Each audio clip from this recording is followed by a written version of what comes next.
Steven, you set the camera to 24p, right? Oh, right. Jared Polin, FroKnowsPhoto.com, and this is a preview of the Canon EOS 90D as well as the M6 Mark II. First off, I do have to let you know that we're shooting this video at 30 frames per second. Now, we normally shoot it at 24p, but I'll let you in on a little secret. Neither of the two new cameras shoot 24p. Thus why with this Z6, we're setting it to 30 frames a second so it can match the timeline.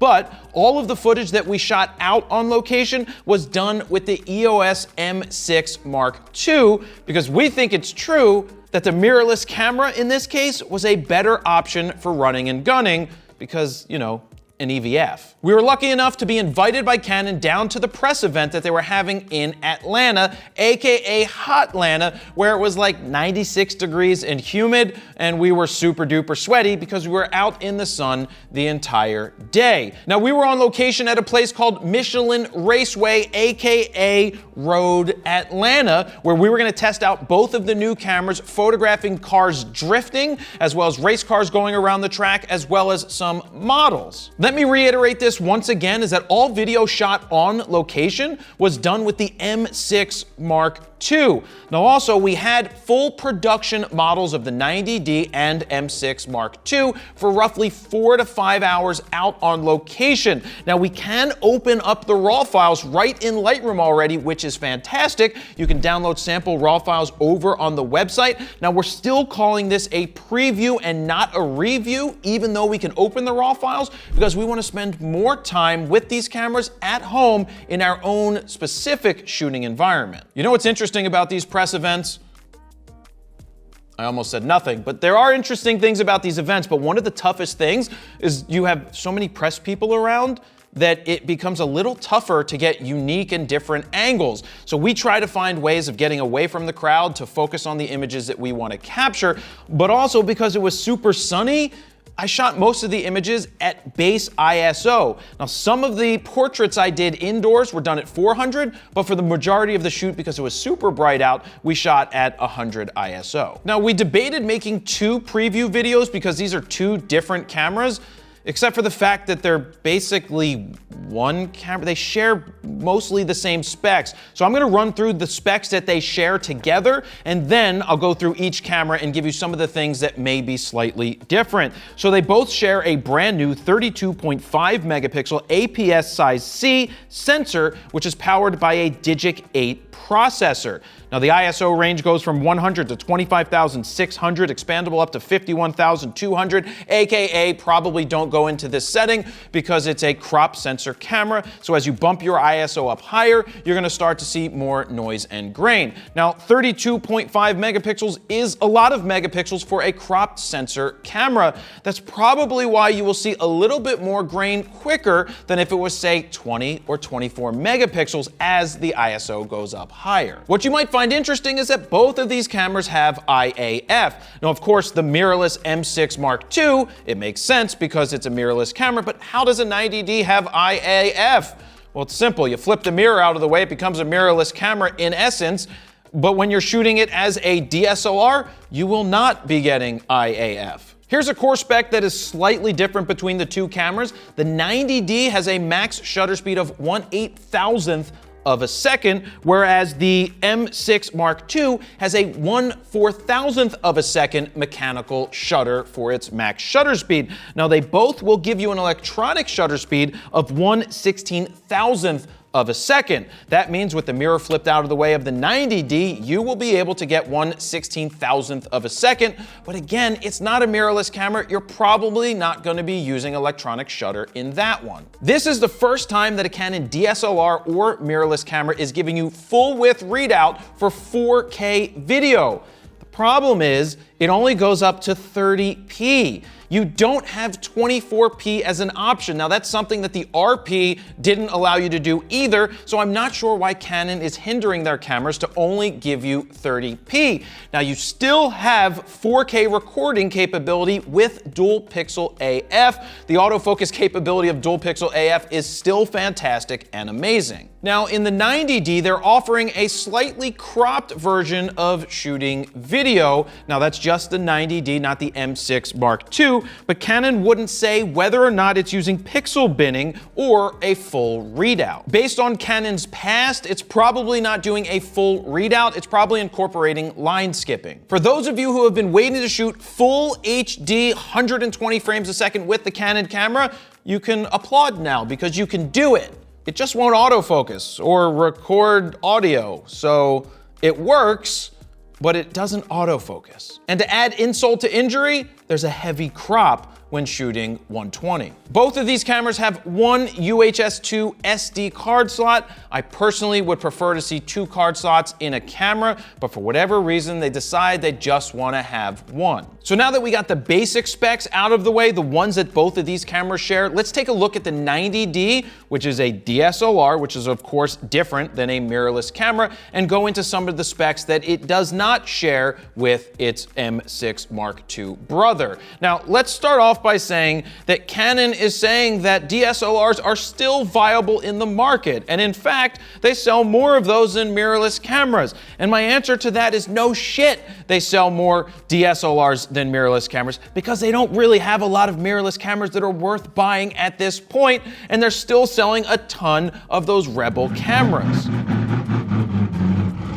Personally, I've never photographed cars drifting before at a racetrack, but luckily Canon brought out Larry Chen, who is a well-known photographer in that community, to give us some pointers on what the shutter speed should possibly be and what we should be looking for when we're shooting cars drifting. One of the points that he made that I really liked is that the smoke of the tires is part of the photograph, so make sure that that is in the image when you're trying to capture the shot. Being that we had 2 cameras to test out in this situation, it was my goal to use both of them to shoot as many action shots and portraits as possible, and fairly quick I realized that I just enjoyed using the M6 Mark II much more because I'm just all in on mirrorless cameras. Unlike the 90D that has an EF mount, the M6 Mark II uses an EOS M mount, where there's not a lot of glass for it, and personally I wouldn't be investing in M glass anytime soon because I think they're gonna end up killing it at some point. Now, what you can do is purchase an adapter for $165, which allows you to use adapted EF glass without a problem. It works seamlessly, it works perfect. All of the photos that I captured with this camera were shot using the adapter, and all of the video that Steven shot was also using adapted glass. Let me cut in here and ask you, are you looking to speed up your RAW workflow or give yourself a great starting point? Well, we created 14 custom Lightroom presets that you can check out right now at FroKnowsPhoto.com/presets. Over there, you can play with the sliders, see the befores and afters, and if you like them, you can pick them up for 40% off. As an example, here are a few images taken during this preview video that were edited using FroPack 1.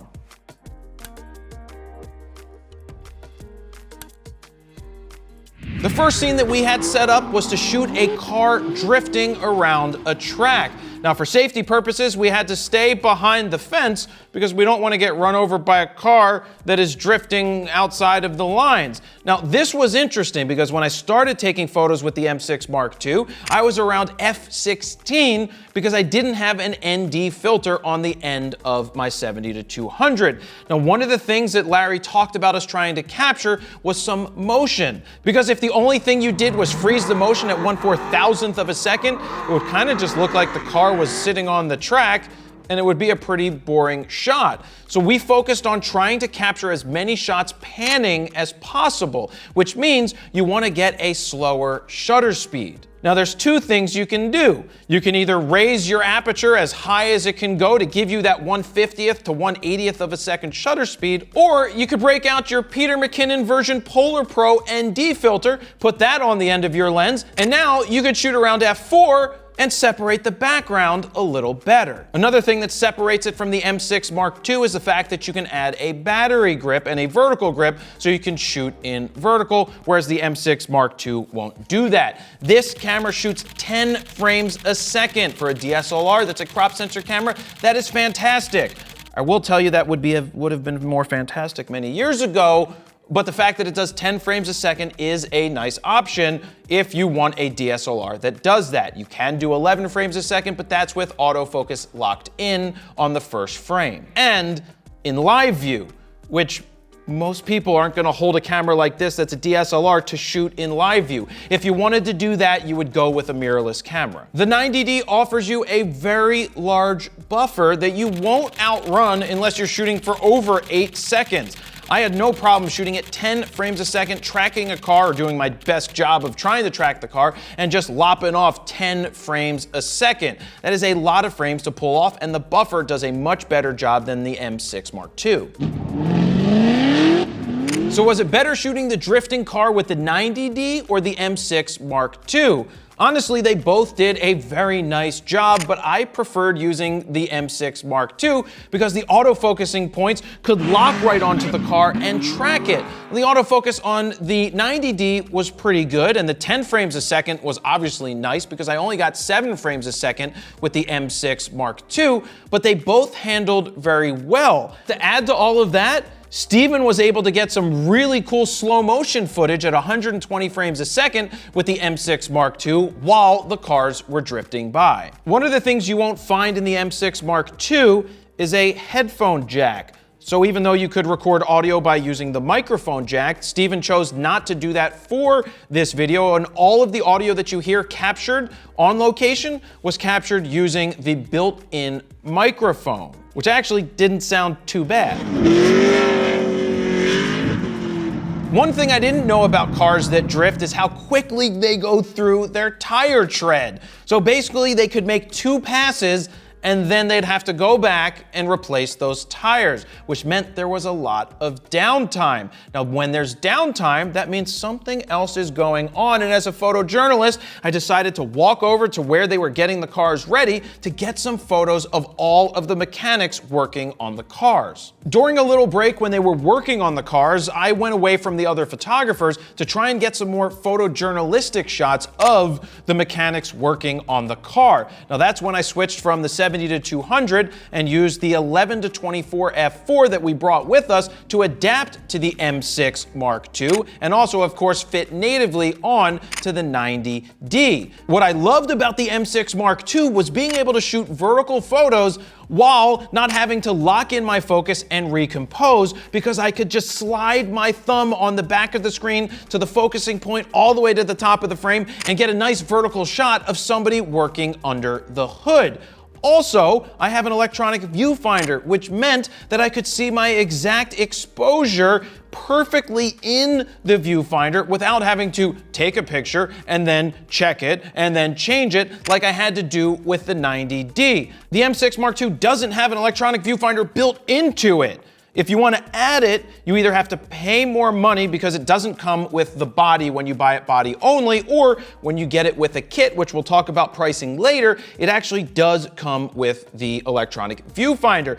But it's real easy to put the electronic viewfinder onto this camera. You just slide it into the hot shoe, and now you have an electronic viewfinder, and it is a beautiful electronic viewfinder. Honestly, I shot more of this entire shoot with the M6 Mark II because I just love electronic viewfinders. Now, one of the downsides to having this take up the hot shoe is the fact that if you're gonna shoot video, you have no place to put that Rode microphone up top because you have an electronic viewfinder.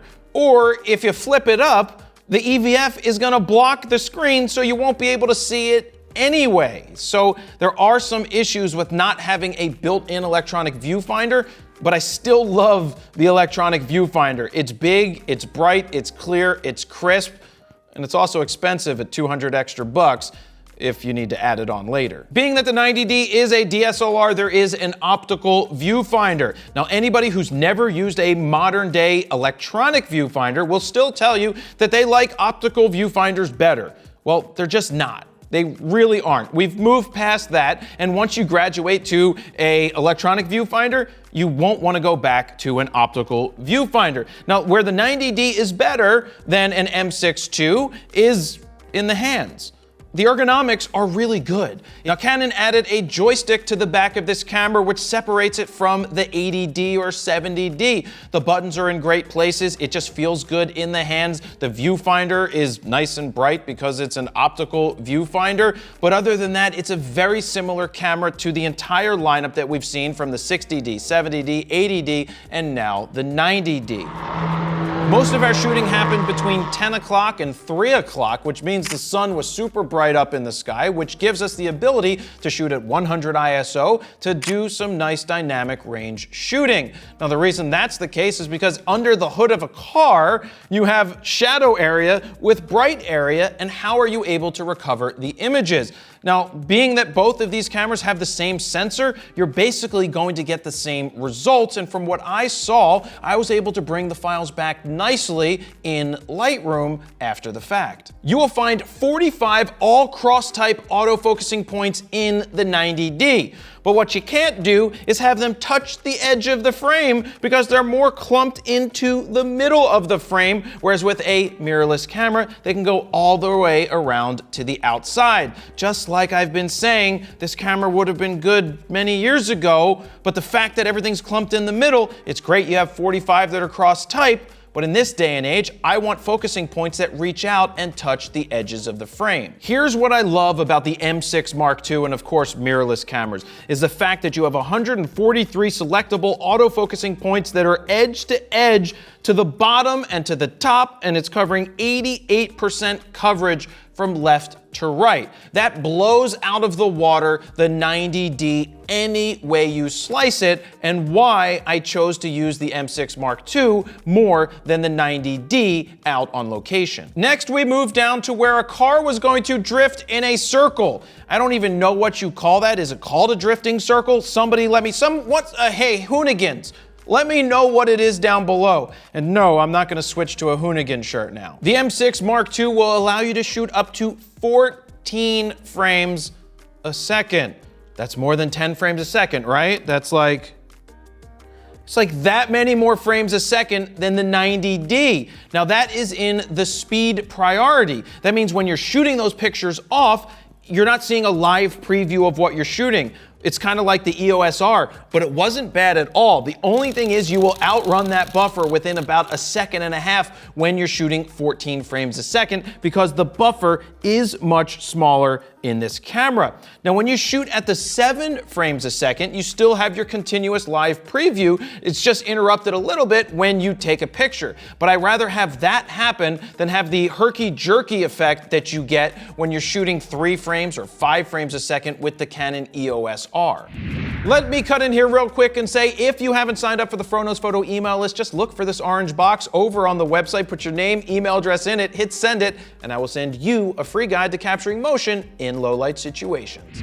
I've never seen a car drift around a circle, so I wasn't sure what to expect, but this was a great opportunity to test out the 14 frames a second in the M6 Mark II. Now, what I will say is when the car was drifting around the circle with the M6 Mark II, I outran that buffer really quick at 14 frames a second. And also, Steven was able to get some more slow motion footage. Being that the majority of the people purchasing this camera probably will never shoot race cars drifting, we were lucky enough to have a couple of models that we could photograph back at the garage. So what I wanted to test with both of these cameras was a super tight portrait headshot using the 70-200 2.8, adapted to the M6 Mark II and natively on the 90D. Now this gave me an opportunity to test out the IAF in, well, just the mirrorless camera. Because if I was gonna use the IAF in the 90D, I'd have to flip the mirror out of the way and look like a person shooting like this,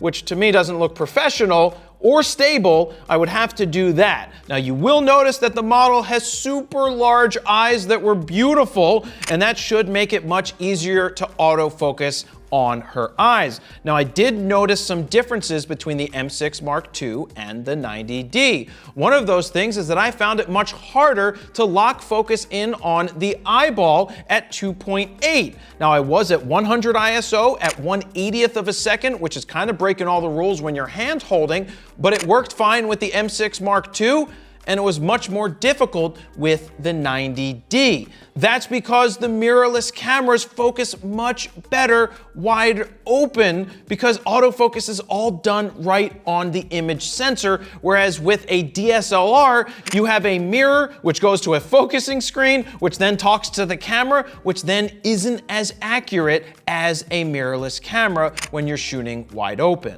So what you're looking at right now is the 90D portrait on the left side of the screen, and on the right side of the screen, we have the M6 Mark II portrait. Or do we?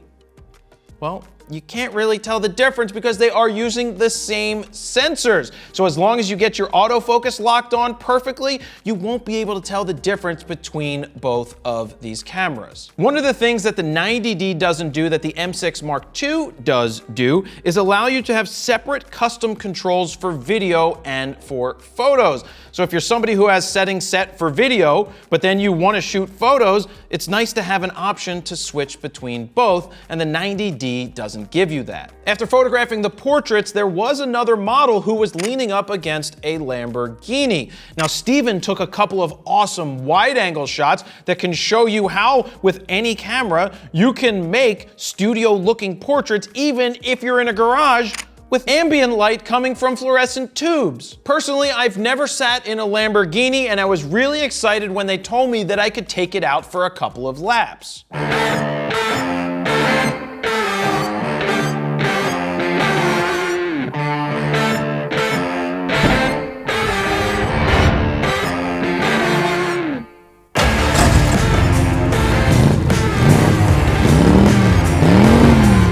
Actually, I'm just kidding. I didn't pass the eye test, so they wouldn't let me drive it. But that whole sequence was shot in slow motion with the M6 Mark II. The M6 Mark II does not have a joystick on the back of the camera like the 90D, but guess what? So what? It has touch to drag AF that is super responsive, and being that you use an EVF that sticks out slightly further than one that would be built in, your thumb works perfectly on the screen, allowing you to touch and drag and move the focusing points any way you would like. For the final test of the day, we took both of these cameras out to a part of the track that looked like an S-curve. So basically, the cars were gonna start at the top, come down a hill, do a couple of S's, which gave us an opportunity to test out the autofocus tracking for both of these cameras. Now, we broke out some big-ass glass for this part. I had a 300 2.8 Canon that I shot with both cameras, as well as a 400 2.8 that I handheld. Now, this is the brand new 400 2.8 version 3, and it is super light if you work out like me. Both of the cameras in this situation did a very good job. Now keep in mind, when it's 90-some degrees out and you're shooting with long glass, you're gonna get some heat waves rising from the asphalt, which may make it seem like your image is slightly out of focus,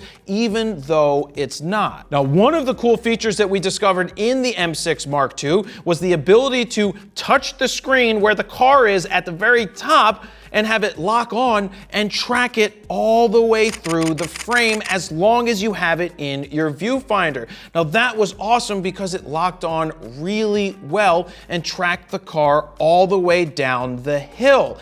That means that I can focus on just composition without having to worry about the autofocus. There is a cool feature that the M6 Mark II has, and that's called the 30 frames per second raw burst mode. Basically, what you're doing is shooting up to like 2 seconds of raw video, and then after the fact, being able to pluck out a raw file, a full res raw file with just a slight crop, and edit it and use it. So you can pick that decisive moment later. Is this something that I would use often? No, probably not, but it does do full autofocus, and it is a pretty interesting thing that we might see in future iterations. Now, when it came to using the 90D to track the car coming down the hill, it was much more difficult because the autofocusing points can't start at the top of the frame, and also they can't lock on when the mirror is down using it as a DSLR. So you have to wait till it comes into the frame, or you have to find it using the continuous autofocus and then get your composition, which means you're gonna end up missing the framing that you wanted to get more often than not. The 90D does have a tracking mode. It's kind of like 3D tracking in the Nikon, where the focusing points are always bouncing around off of the subject when you find it. It's just what I don't like about using the DSLR at this point is the fact that I couldn't just hit the screen, have it lock on, and track it. That's important because the new technology allows you to do that. You can focus in on composition, which means you can get better shots than if you couldn't do that. One of the concerns with the M6 Mark II is, of course, battery life, because unlike the 90D, which uses a bigger battery, this uses a smaller battery. But Steven didn't go through 2 batteries while shooting video the whole day. Now, when it came to shooting stills, I didn't even notice that the battery was moving or losing power, so I went all day shooting stills without worrying about the battery.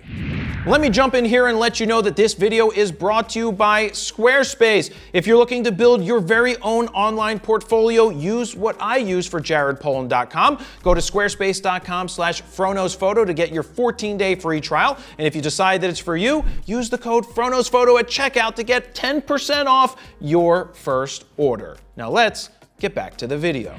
Now, I know a lot of Canon shooters like to have back button focus. Personally, I'm not a back button focus shooter, but with the M6 Mark II, there is a AF to M switch on the back, and there's a button right in the middle of it that allows you to use back button focus if that's what you would like to do. And finally, let's talk about price and which one of these 2 cameras I would go with if I had to choose between either one. The 90D is priced at $1,199 for the body only. That is a very good price for a camera that is very good. If you have a 70D or an 80D and you just want to upgrade, this will be a nice option because you already have the glass. But I will tell you that this 90D would have been a great camera 5 years ago. But now its time has passed. The DSLR is dead. Canon should have combined the 90D and the M6 Mark II features into a mirrorless camera, and they would have made waves in an industry. Instead, they decided to put out 2 cameras that are in essence exactly the same and have you guys fight it out and decide which one to purchase. I wouldn't have done that if it was up to me. Now, what is the price of the M6 Mark II? $849 for the body only. Now, if it was $849 and it had an EVF with it, I would have been like, wow, that is a no-brainer. But body only does not come with an EVF. In order to get the EVF to come with the body, you either need to spend $200 or already have an EVF from a prior model, or you can go with the kit version, which is $1099, comes with an EVF and a 15 to 40 millimeter M mount lens. Personally, I would not invest in M glass at all. I said that earlier, I wouldn't do it.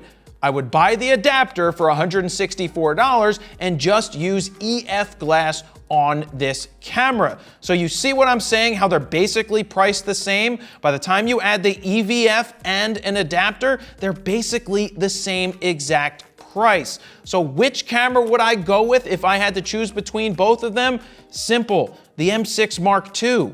I wouldn't have said that for the M6 Mark I or just the M6, but so much has changed. Not only do you get the same sensor and basically the same shooting capabilities and quality, but you get even more features that are better because of the mirrorless camera. So that is what I would do. I would go with the mirrorless camera any day of the week because I'm all in on mirrorless. At the end of the day, I got great results with both cameras, but feel I'll get even better images with the mirrorless camera because of the technology that it has. Don't forget, you can download sample RAW files from both of these cameras so you can see for yourself whether you like one or the other or which one might work for you. Don't forget to like, share, comment, and subscribe. And that is where I'm gonna leave it. Jared Polin, FroKnowsPhoto.com. See ya.